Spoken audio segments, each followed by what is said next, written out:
जहां पांडवों ने बड़ी अद्भुत शिव मंदिर की स्थापना की, शिव पिंडी का निर्माण किया। पांडव ऐसे ही नहीं बन गए। आप किसी भी देवी देवता के क्यों नहीं भक्त हैं, महादेव की पूजा करने से इष्ट का दर्शन हो जाता है। कृष्ण की कृपा है उनके ऊपर, ये मेहरबानी भगवान शंकर की। नरसिंह जी का नाम सुना होगा आपने, मेहता नरसिंह, उनका चरित्र, उनकी जिंदगी पढ़ी होगी। नरसिंह माता पिता का देहावसान हो गया, घर में छोटे भाई थे, घर में ये छोटे थे, सब भाई इनके बड़े थे, माता पिता थे नहीं, भाभीियों की चलती थी। घोड़े घर में रहते थे, गायों के साथ घोड़े भी रहते थे। घोड़ों के लिए चारा काटना लाना, ये इनका काम था। नरसिंह बहुत अद्भुत भक्त है, बहुत अद्भुत। उनके तो चरणों में मत्था रखने का ही मन रहता है 24 घंटा। नरसिंह एक दिन की बात थी, घर आए, भाभीियों ने आड़े हाथ ले लिया, कहा पूरे दिन पड़े पड़े खुर्राटे भरते रहते हो, कुछ करते धरते नहीं हो, चले जाओ यहां से। इतना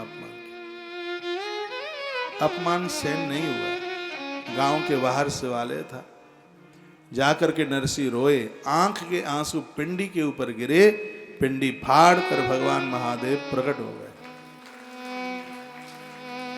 शंकर जी ने कहा भक्ता बोलो क्या बात है। नरसिंह जी ने कहा प्रभु अपमान सहन नहीं होता है, कैसे, बहुत दुखी हूं, घर छोड़ के आ गया हूं, मैं जाऊंगा नहीं। महादेव ने कहा चाहते गया हो, कहा ये नहीं मुझे पता है। तो जो कोई शिव के दरबार में आवे और शंकर उन्हें उनके भगवान से न मिलाए, सब कभी नहीं हो सकता। भोलेनाथ जानते हैं कि ये कृष्ण का भक्त है, तो लेकर के चले और कहा वृंदावन लेके आ गए नरसिंह को, जिसको आज हम बंसीवट के नाम से जानते हैं। यहां महारास हो रहा था, भगवान शंकर पधारे। शंकर कन्हैया के महारास में जरूर आते हैं, अवश्य। और कृष्ण तो महादेव को अपने आप से दूर करते ही नहीं। कृष्ण के पास में जो वेणु है, जो बांसुरी है, वो कुछ और नहीं, महादेव ही बांसुरी बनकर के आए।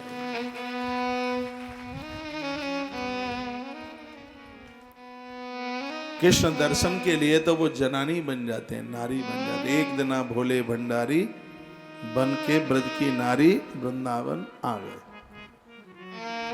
पार्वती जो मना के हारी, नहीं माने त्रिपुरारी, वृंदावन आ गए। लगा के बिंदिया ओढ़ के साड़ी, चाल चले मतवारी, वृंदावन आ गए। एक दिना भोले भंडारी बन के ब्रज की नारी वृंदावन आ गए। जब कभी आप ब्रज 84 कोस यात्रा में निकलते हैं तो बड़ा अद्भुत, यमुना पार करते एक स्थान है जिसका नाम है बंसीवट। आज भी वहां ऐसे महात्मा रहते हैं जिनकी आयु 100 200 साल है। अभी वैशाख महात्म में आपको ध्यान हो, टीवी में आपने देखा हो, एक दिन हम आंवला का मुरब्बा बांटने के लिए गए, आंवले के फल बांटने के लिए गए।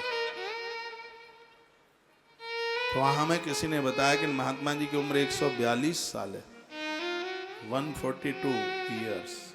किससे कहेंगे, कोई बोले? वो पहले अवध में रहते थे, आजकल वो यहाँ रह रहे हैं। साधु ने बताया था कि यहाँ का एक भी महात्मा कहीं कुछ मांगने के लिए नहीं जाता, राधा रानी किसी न किसी को यहाँ भेजती रहती है व्यवस्था करने के लिए। वह स्थान अद्भुत स्थान है, उसका नाम है बंसीवट। भगवान श्री कृष्ण का महारास हो रहा था, भगवान भोलेनाथ नरसिंह को लेकर के आए। कहा केशव मैं कुछ लाया हूं, झोली तो करो। कृष्ण ने अपनी झोली की, उठाकर नरसिंह को रख दिया। कहा यह आपका परम भक्त है, इसको भुला ना देना। भगवान ने कहा जो आपके माध्यम से मेरे पास आता है उसको तो मैं कभी छोड़ता ही नहीं।